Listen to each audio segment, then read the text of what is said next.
parents of the Michigan high school shooting suspect are in police custody right now.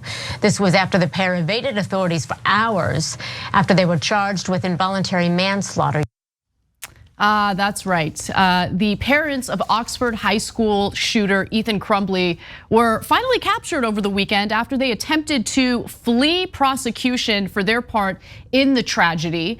Now, the man who law enforcement claimed helped the parents hide has also identified himself. So police launched a manhunt after the parents failed to appear at their arraignment hearing on Friday, later arresting them at a Detroit building after a sighting by a member of the public. Early Saturday, police said authorities found the couple on the first floor of an industrial or commercial building in Detroit, some 40 miles south of Oxford, where they live, after someone tipped police Friday night that their vehicle was nearby. Now, the Crumbleys claim that, they're good people. They weren't trying to flee. It's just they wanted a safe space to stay in as they were receiving all sorts of death threats. But the fact of the matter is they didn't appear at their scheduled arraignment. There were also other elements that are worth mentioning, including the fact that they decided to withdraw $4,000 from their ATM or from their bank account as they were fleeing, trying to evade the authorities. But we've got more details on this. Cenk, why don't you jump in? Yeah, no, this is actually my favorite part of the story. A disaster story, but this part is a little amusing. They're like, no, we weren't fleeing. We just ran from the house, grabbed all the cash we could, and then hid in a warehouse, instead of being in court where we were supposed to show up for our arraignment. And their lawyer explains that they had, quote, fully intended to turn themselves in before authorities arrested them Saturday morning. Right. Well, when the authorities come to arrest you and you go, you're never gonna believe this, but while I was hiding in the warehouse, had made the decision that I was about to turn myself in when you guys broke the door down. What an amazing coincidence. By the way, same exact thing Osama bin Laden said. Oh, SEAL Team 6 is here. You'll never believe this, guys. I was about to turn myself in. Okay, not really how it works. It takes some degree of temerity to make that claim. Also, by the way, I don't know why they got bail. I can't imagine a bigger flight risk. Exactly. They already ran, exactly. Right? Yeah. And I can't imagine a more important case. It was 4 kids murdered and 7 wounded. So what does it take not to get bail? Do you have to be black or brown to not get bail? But they have a bail option. I don't know if the right wing has started raising funds for them yet, but wait for it. Here's some other information that's relevant.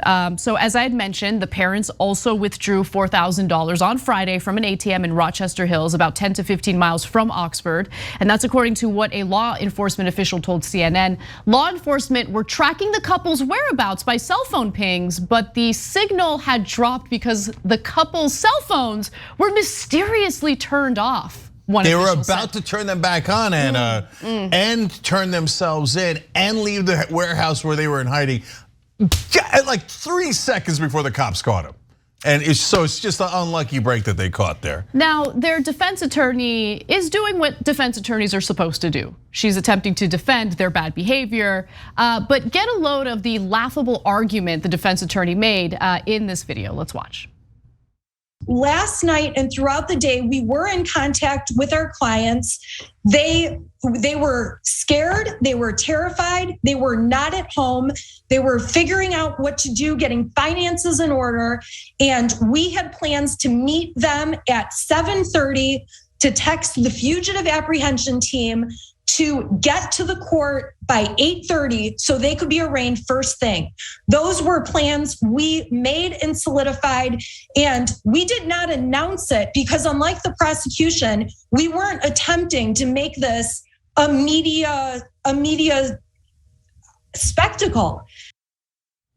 Right, so it's the prosecution's fault for making these 2 suspects flee police, and then that led to a manhunt, which of course is gonna be publicized because they're on the run as they're facing involuntary manslaughter charges, but it's the prosecution's fault. Yeah, the reason they were caught is because they publicized their car and their license plate, and a Good Samaritan saw it and then saw, I believe, the mom by the car and then called 911, and they were caught that way.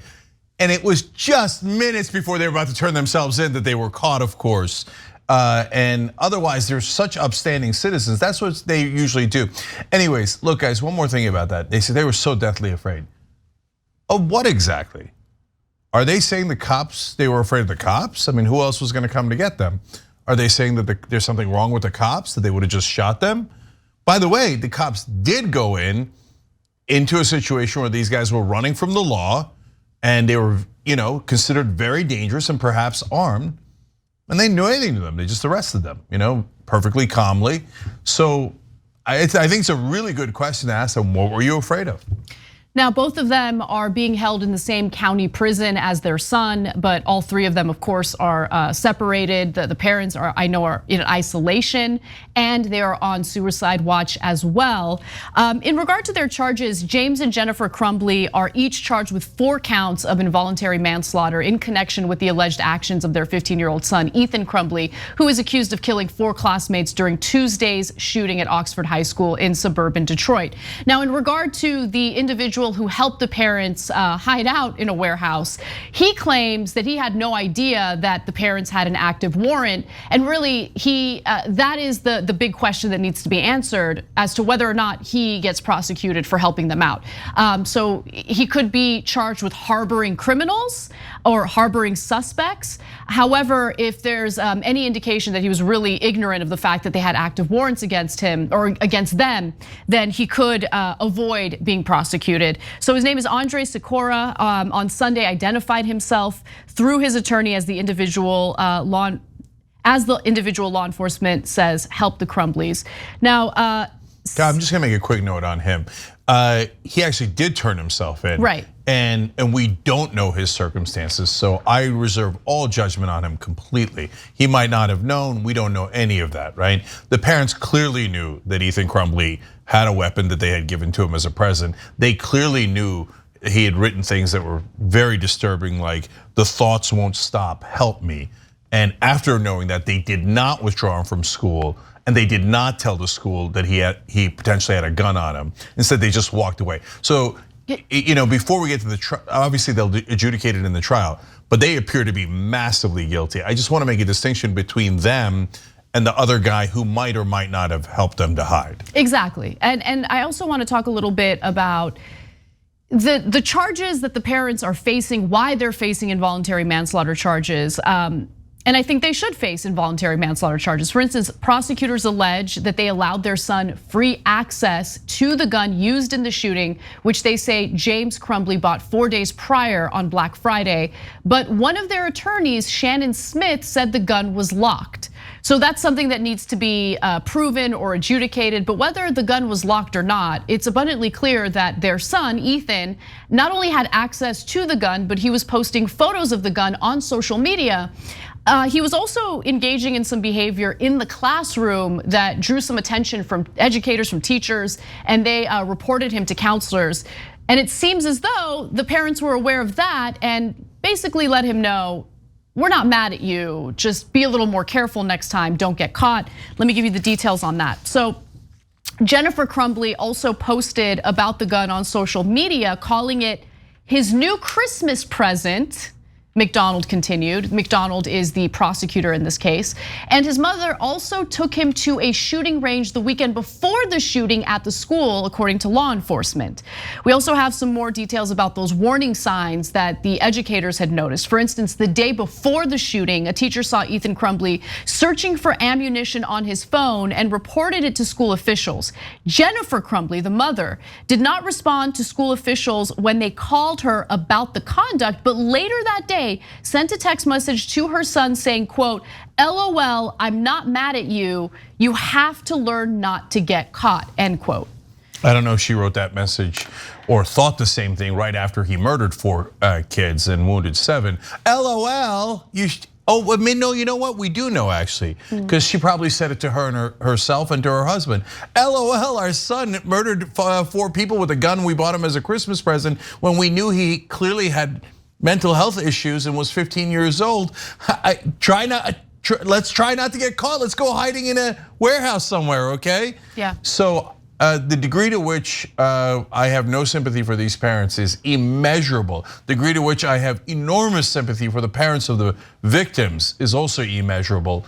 I think these people should spend, look, you could say it's harsh. I think they should spend the rest of their lives in prison. Those kids aren't coming back. If I was the family of the kids who got killed, when do my kids come back? Well, their whole life is taken. Their whole life is taken. And by the way, I'll make note here as a progressive, I'm not sure that Ethan Crumbley should be charged as an adult. He's 15 years old. He wrote things like, "My life is useless, the world is dead, the thoughts won't stop, help me." That's a cry for help from this to whoever would listen, the school, his parents, etc. And so he's got issues, and that is an interesting case as to whether he should be tried as an adult or not. The lunatic parents who gave that 15-year-old a gun and then tried to flee the authorities. Yes, that is not unclear. That is very, very clear. They're definitely, again, it gets adjudicated in court, but from the evidence we can see, they appear to be enormously guilty. And just a few more facts to this story, what we're learning as it develops. So the day of the shooting, this is chilling. A different teacher became alarmed after the alleged shooter had a drawing that showed a semi-automatic handgun pointing at the words, "The thoughts won't stop, help me," to Cenk's point. Another section displayed a drawing of a bullet with the words "blood everywhere" written above it. Between the drawing of the gun and the bullet is one of a person who seems to have been shot twice and is bleeding. So when the teacher saw that, of course, she reports it to school officials, but what's incredible is while it seems as though the educators wanted him to leave school that day, this is the day of the shooting, the parents were relentless in demanding that he go back to class. And they listened to the parents, and unfortunately he was allowed back in class. They did not search his backpack, which is something that the school officials have the right to do. Also, below that figure, in regard to that drawing that he had, below that figure is a drawing of a laughing emoji, prosecutor Karen McDonald said. Also found on the note, according to McDonald, again, McDonald is the prosecutor, "My life is useless and the world is dead." Yeah, a couple more points here. Look, I wouldn't give a 15-year-old a gun under any circumstances.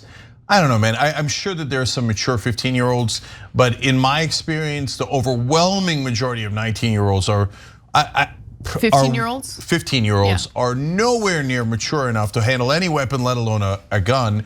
And then you see those notes. And I certainly would, no matter what anybody's age was, I would never give someone a gun that said the world is dead and I have blood everywhere and it make the thoughts stop. Come on. And then it's a 15-year-old that has those thoughts, and the parents know he has the gun, right? And they let him go back into the school. And by the way, he then started shooting people immediately as soon as he was allowed back into the school. The parents are absolute monsters. And then look, and every excuse of theirs is total weak sauce nonsense. I mean, it was locked, really? Well, as Anna pointed out, there it is in the picture. He's holding it in the picture. Boy, that seems really locked, right? And then second of all, you know how we know it's not locked? Because he had it and he used it as the murder weapon. That's how we know it wasn't locked. Or maybe it was locked and you gave him the code. It doesn't matter, either way, you're enormously negligent and totally guilty of this crime, at least. I mean, they're such monsters. There's no end to it. Look, it's kind of a weird story because it's so serious, but their excuses are so lame, it's hard not to make fun of. Dragon with a Girl tattoo wrote in, they're a member here. When caught red-handed, I wasn't stealing a cookie, I was putting it back, right? No, amazing. No one believes you. And guys, the most important part of this is that it's not a rando case, okay? This is gun culture in America. There are there are millions of Americans who think, oh yeah, if you're 15-year-olds, of course, you give them weapons, for hunting and for government tyranny and to protect themselves. And then, if they see anything fishy, they're 15, they're 12, they're 13, just kill people. Here's a weapon of murder. Just go do it. Who cares? You're mature, you're not mature. Guns are awesome, guns are the best. If you think I'm exaggerating, you don't live in America. Everyone who lives in America knows that's absolutely true, that people definitely believe that.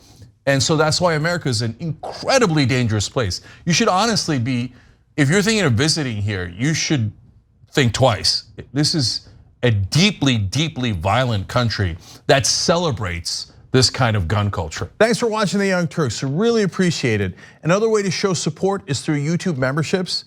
You'll get to interact with us more. There's live chat emojis, badges. You've got emojis of me, Anna, John, JR. So those are super fun. But you also get playback of our exclusive member-only shows and specials right after they air. So all of that, all you gotta do is click that join button right underneath the video. Thank you.